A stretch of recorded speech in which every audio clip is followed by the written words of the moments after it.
All right, so for osteomalacia, this is pretty short. It's literally like maybe 3 slides, if that many. Um, so the main issue for osteomalacia is the fact that we have vitamin D deficiency. All right, so the bone loses calcium and then it becomes soft. So this particular disorder is pretty rare in the United States, but it's the same disorder as rickets in children. And part of the reason why the patients may end up with vitamin D deficiency is that maybe they're having some of the stuff we talked about previously at the very beginning of the musculoskeletal topic. So things like limited sun exposure, ultraviolet rays needed for vitamin D synthesis, right? So limited sun exposure is an issue. GI malabsorption, in particular for patients who've had uh, weight loss surgery, right? And patients who've had like celiac disease.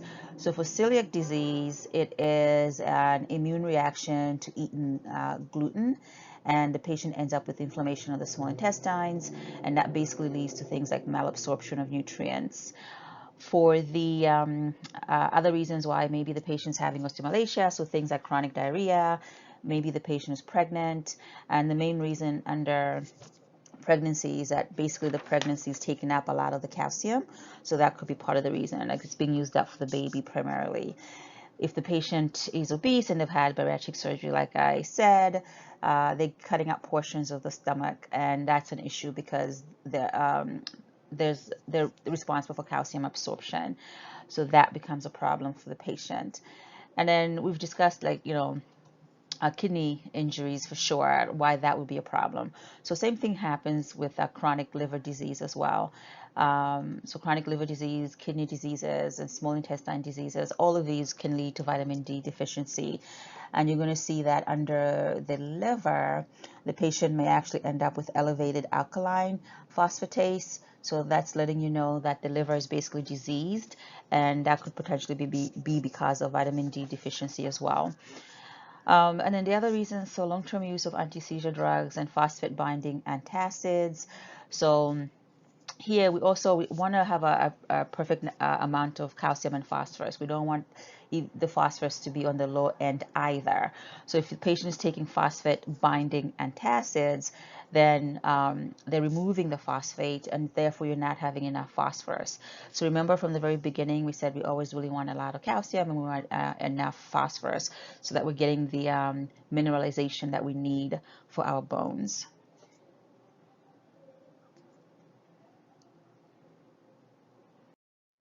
So what are you going to be seeing in a patient with osteomalacia? Well, bone pain that worsens at night. It's primarily affecting the lower back, the pelvis, the hips, the legs, and the legs and the ribs. Muscle weakness and progressive deformity of the weight-bearing joints. So in particular, the spine and the extremities, and all of that is going to lead to things like problems in walking, and they have a weird waddling gait. And then also fractures are common, and it can also indicate a delayed bone healing. The diagnostic tests for osteomalacia.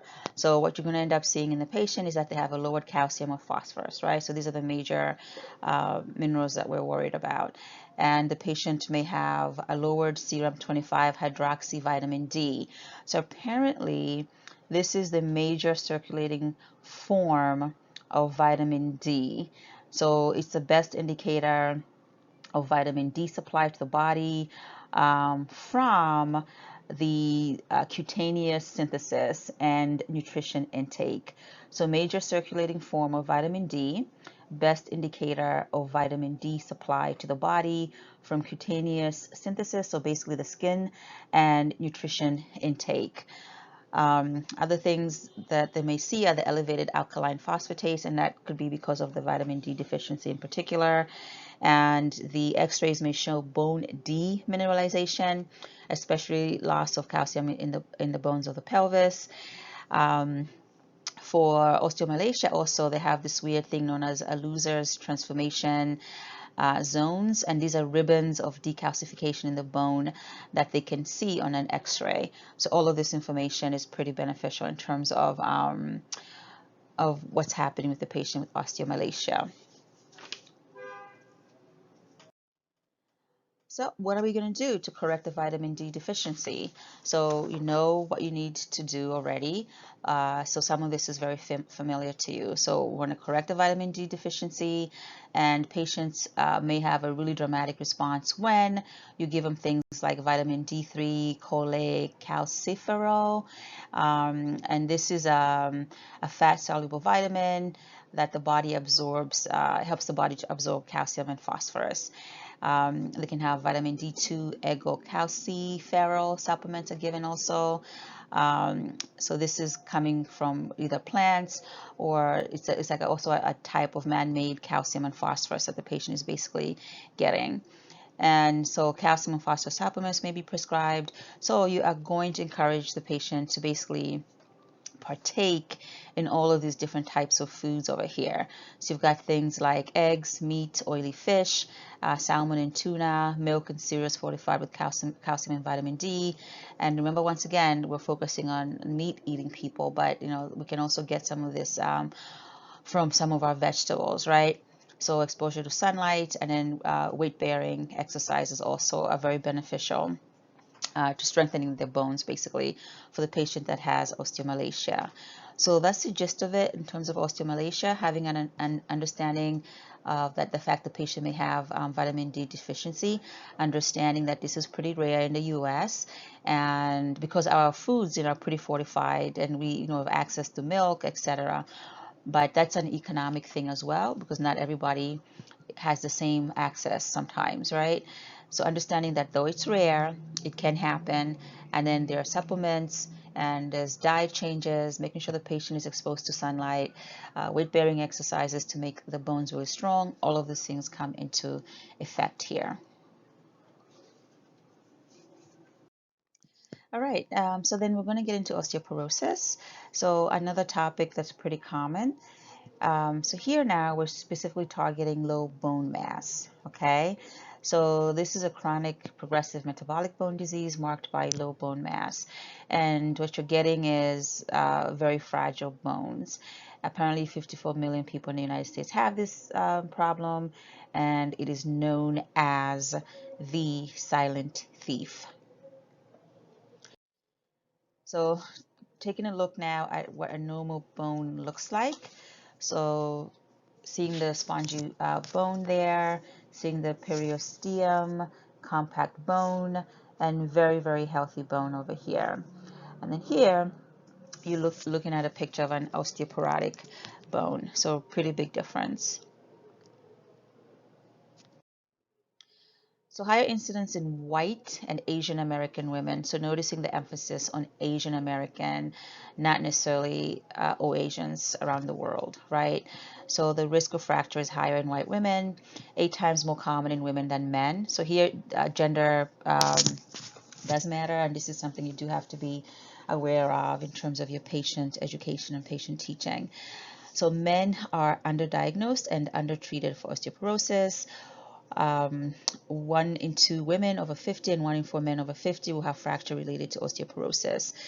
Black women begin menopause with more bone mass and have the lowest rate of bone loss after menopause, and the risk for fracture is highest in white women. I'm interested in hearing from you guys why you think the men are being underdiagnosed and undertreated for osteoporosis. So why more common in women? So uh, potentially lower calcium intake throughout their lives. So men between 15 and 50 years of age apparently consume twice as much calcium as women. So that should go to our teaching prevention, I guess, or rather our preventative measures in terms of teaching women between the ages of 15 and 50 to basically be taking in more calcium. So I'm kind of surprised by this statistics that men between 15 and 50 years of age consume twice as much calcium as women.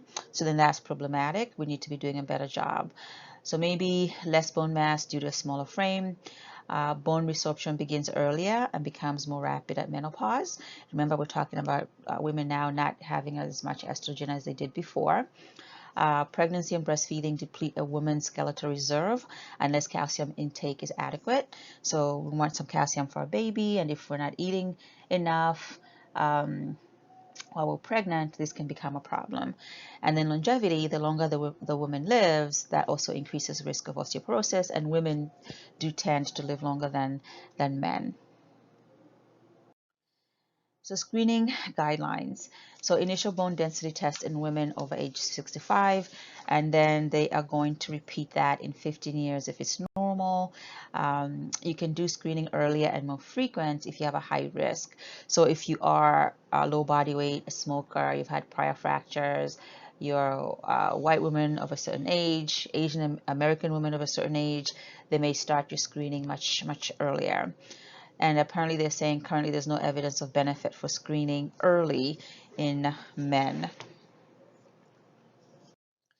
So risk factors, so here it does matter in terms of risk factors for osteoporosis. So you want to be looking at your risk factors very closely, because that's all it's about. It's about risk factors and how can we prevent this from happening. So advancing age, greater than 65 years of age, female gender, low body weight, white or Asian American, current cigarette smoking, prior fractures, and a sedentary lifestyle. And at this point, you understand really well the sedentary lifestyle, why that is a problem, right? We know that women need to be doing weight-bearing exercises, etc. If they're sedentary, then this is not going to be beneficial to your patient. So estrogen deficiency, we're getting a really good understanding of that as well. Family history, that makes sense. Diet low in calcium and vitamin D deficiency. Excessive use of alcohol, greater than 2 drinks per day. For women in particular, that's a problem. Low testosterone in men, we talked about how testosterone is beneficial in the very first lecture that we talked about in terms of a bone development, right? Long-term use of corticosteroids, thyroid replacement, heparin, long-acting sedatives or anti-seizure drugs. So you want to just have a sense of these types of medications that can be problematic for somebody who has osteoporosis, or if they're older already, staying away from some of these medications because it could put them at risk for osteoporosis. So preventive measures, right? So regular weight-bearing exercise. You're seeing that all over the place. Adequate intake of all of these different types of minerals. So fluoride, calcium, vitamin D. And what they're saying is that in all of us, we basically get our peak bone mass by the time we're 20. So I want you to think back to all the stuff you used to eat before you were 20. It probably wasn't very focused, and unless you grew up in a very healthy environment where people were cooking very balanced meals, I doubt very much if you were eating, like very healthily before you were 20. Maybe when we were younger, like maybe up to, I don't know, maybe 13 or something, and then you thought you were big and bad, and after that, everything was downhill, right? But we all get our peak bone mass by the time we're 20. So if we were not eating properly, our heredity plays a part in this. Nutrition, exercise, and hormone functions also play a role in how much peak bone mass we have by the time we're 20. So bone loss after age 35 to 40 is basically inevitable, but the rate of loss is variable. So this is why you're seeing, black women maybe not as rapid as it is, let's say, in white women. So for women, though, there's a rapid bone loss at menopause. And then they said that the rate slows and eventually matches the rate of bone loss by men somewhere between ages 65 to 70. What we're focusing on is the fact by the time we reach this menopause, our women are basically in trouble. So we have to figure out a way to help them. So we've talked about osteoblasts and osteoclasts, and we know what they do. So part of the reasons why some patients may end up with osteoporosis now, because we've had this discussion already, we understand that the rate of bone formation or deposition and resorption are normally equal. But now, in osteoporosis, the bone resorption exceeds the bone deposition or the bone formation. So there are certain things that can lead to this, and some of this is repetitious over and over again. It's the same information. So things like inflammatory bowel disease, so maybe the patient's not absorbing nutrients as well as it should be. Intestinal malabsorption, kidney disease, rheumatoid arthritis, hyperthyroidism, with this one, you're getting too much thyroxine. It increases the body's metabolism, and the patient can actually end up with unintentional weight loss. So this is too much of metabolism that's happening. Alcohol use disorder, cirrhosis. This is liver cirrhosis, of course. So you know what, the liver does everything. We'll get to liver cirrhosis at a later time, but really, really huge also with vitamin D's, etc. Just make sure that your body is getting enough of the nutrients that it needs. Hypogonadism. So this is a failure of the gonads, testes in men and ovaries in females. The patient ends up with inhibited, those gonads are inhibited, and then there's not enough growth basically happening. So hypogonadism, failure of the gonads. So testes in men and ovaries in women are inhibited, and you're not ending up with enough growth happening as an end result of that. And diabetes is never good for anything. This is circulatory, not getting perfusion, all the usual things that happen under diabetes. With the rheumatoid arthritis, you get these rheumatoid factors that kind of travel in your body and lodge in certain it's like a systemic disorder. So that is one of the reasons why the body becomes very like infected or taken over. It's an immune response. So therefore you're not getting the normal mechanisms of synthesis, vitamin synthesis, etc., that normally would be going on as well. This is a complicated topic, but not super complicated, but we'll talk about that under rheumatoid arthritis.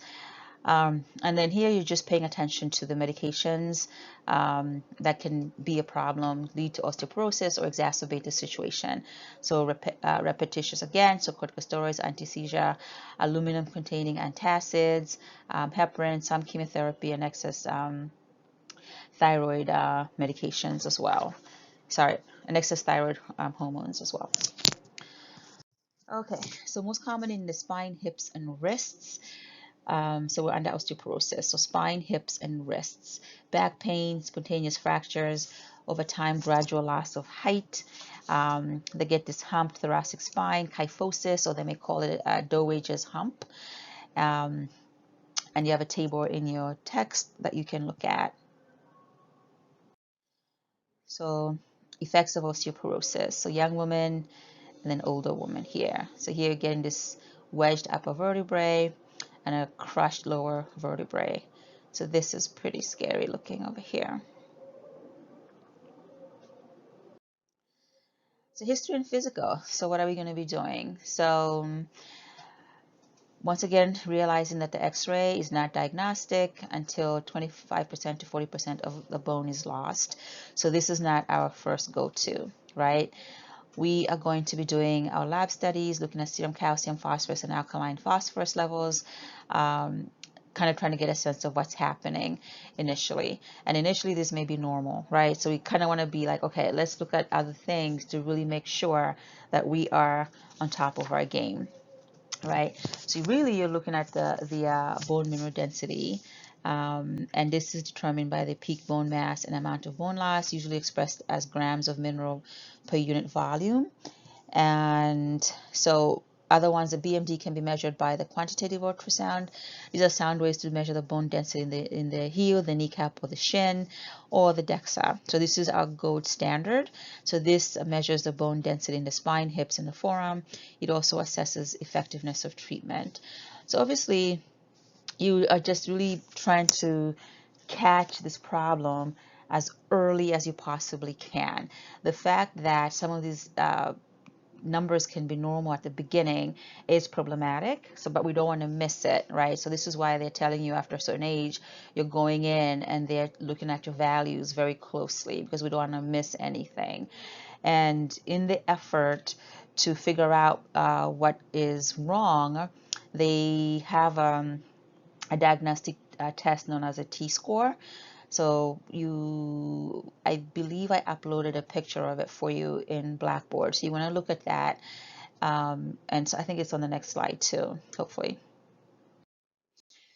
All right, so one of the major diagnostic tests that they use is known as the the T-score or the Z-score. And all this is doing is it's comparing like an average 30-year-old to whatever results you get, and they're trying to see what your potential there is for you to have osteoporosis. So I also uploaded I think it's a PDF in Blackboard, so we'll go over that in class. But you can see what they consider to be normal in terms of the numbers for the on the T-score. So really anything T-score between +1 and -1 indicates normal bone density. So if we get that for you, then we're pretty okay. The T-score between -1 and -2.5 indicates osteopenia. So this chart that I gave you is actually important. You do need to look at it, and we'll go over it again. And the T-score or Z-score of -2.5 or lower basically indicates osteoporosis. So we get worried when the patient, is in the -1 and -2.5, because then we know that they have osteopenia, and therefore they are at risk basically for osteoporosis. So if we can implement some measures at this stage, early is better. But if we know they have osteopenia, then we can really try to maybe change the diet, start weight-bearing exercises, whatever, so that they don't end up with the osteoporosis. All right, so it's in Blackboard. Pull it up, and then you can look at it. All right, so nursing and interprofessional management. So we're focusing on nutrition, calcium and vitamin D supplements. There's charts in your book just to look at, exercising, prevention of falls and fractures, and obviously drug therapy as well. And once again, you are paying attention to the meds that I have given you. The National Osteoporosis Foundation recommends treatment if T-score is less than -2.5. T-score between -1 and 2.5 with additional risk factors, and prior history of hip or vertebral fracture.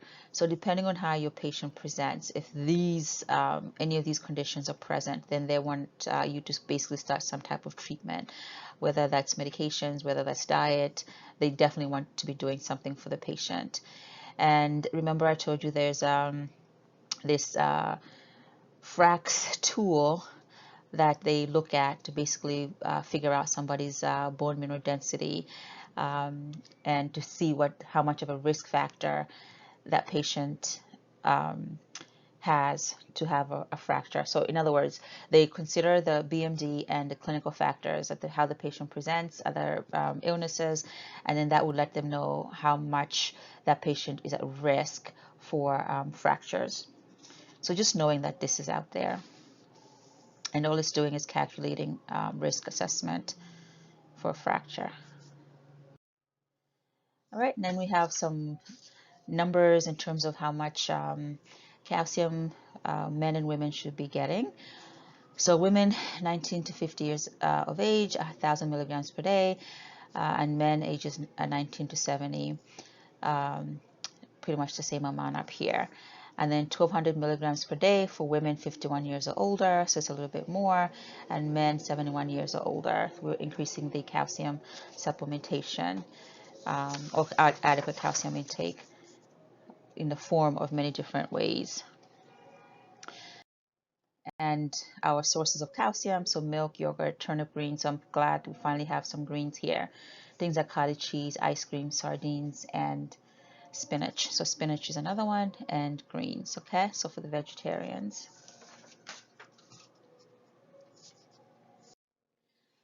So for supplemental calcium, this is controversial. Some alternative practitioners do not believe in supplementation of anything.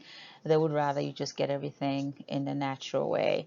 So whether it's exercising, whether it's eating right, that's what they think is the best thing to do, because they feel like sometimes we start making up all these different chemicals, we ingest them, that's actually more poisonous than just being able to eat a better diet. So whatever it is, if they've prescribed that for you, then you're getting divided doses. And apparently they're saying it's difficult for us to absorb calcium in single doses greater than 500 milligrams. So things like elemental calcium, they give like 40%, and then they want you to take that with meals, right? So that's something you're going to be eating. And then things like calcium citrate. This one is about 20% elemental calcium, and it's less dependent on the stomach acid. So there's different ways that they can provide the supplemental calcium for the patient. So vitamin D, once again, we know is necessary for calcium absorption and function and bone formation. So other ways is sunlight for 20 minutes is pretty much adequate. So early sunlight is the best sunlight, maybe even before noon. Get out there like 10 o'clock and just sit outside for 20 minutes. You don't have to get burnt. And then for the vitamin D, maybe you can do supplements 800 to 1,000 IUs per day, especially if you're postmenopausal, older patient, you're homebound and in long-term care facilities. And maybe if the patient lives in the northern climates with decreased sun exposure, that's when we are going to be thinking about giving vitamin D supplementation. The weight-bearing exercises we've talked about a lot already. So build up and maintain bone mass, increase strength, coordination, and balance. Walking is always the best exercise, 30 minutes 3 times per week. Things like hiking, weight training, stair climbing, tennis, dancing, nothing too aggressive. And then obviously consider the fact that the patient is older and if whether or not they are prone to pathologic fractures, right? So maybe instead of walking 30 minutes, we just do 10 minutes. You start wherever the patient is and you increase accordingly. Smoking is never good for anything, causes vasoconstriction basically throughout your body, decreased oxygen perfusion. It creates a very toxic environment inside your body. There's a lot of junk in the cigarettes, and I know they're supposed to be making them better and better, but really you don't need all of that smoke inside your body at all. And then decreasing calcium intake as well. So in terms of some of the other management, so they can do minimally invasive procedures to treat osteoporotic vertebral fractures. So just knowing that these particular procedures are out there. Vertebroplasty, so this they're putting bone cement is injected into the collapsed vertebrae to stabilize the spine and improve the patient's pain. It does not restore vertebral height or correct deformity. So they're basically just trying to stabilize the spine and improve the pain. So that's what they're doing. So remember plasty, they're putting in some fake stuff in there, okay? And the kyphoplasty, here's a small balloon inserted into the collapsed vertebrae and inflated to restore vertebral body height before injection of bone cement. And apparently it's a preferred treatment for vertebral compression fractures. So remember we were talking about some of the fractures earlier, and maybe you might have been wondering, okay, how the hell do they treat that? So this is one way that they may be able to do that. All right, and then your drug therapy, so biphosphonates for sure. I'm pretty sure this medication made it, so this is an important one. And so they inhibit bone resorption, the slow cycle of remodeling, and the side effects, are a lot of them. So anorexia, weight loss, gastritis, and then the rare ones are osteonecrosis, which is bone death. Of the jaw, especially in patients with dental disease, cancer, renal disease, Paget's disease, which is a chronic skeletal disorder where you're getting excessive bone resorption. So that's definitely not a good thing. So you want to look at some of the side effects, but the administration is the most important thing about the biphosphonates. This is important. So taking with a full glass of water, take 30 minutes before food or after meds, remain upright for at least 30 minutes, and depending on the patient, they have to continue treatment for at least 5 years. So important, important, important. So our go-to is Fosamax. So these may be daily or weekly oral tablets. And then we have some other ones as well. And just some more other medications that they can try. So these are indicated for postmenopausal women and high risk of fracture women. So this is a subcutaneous injection every 6 months. So this is Prolia. So you are once again paying attention to the ones that I gave you. All right, Evista, another one, decreases bone resorption and terrible side effects. So leg cramps, hot flashes, and blood clots. It's crazy because sometimes the side effects are worse than anything.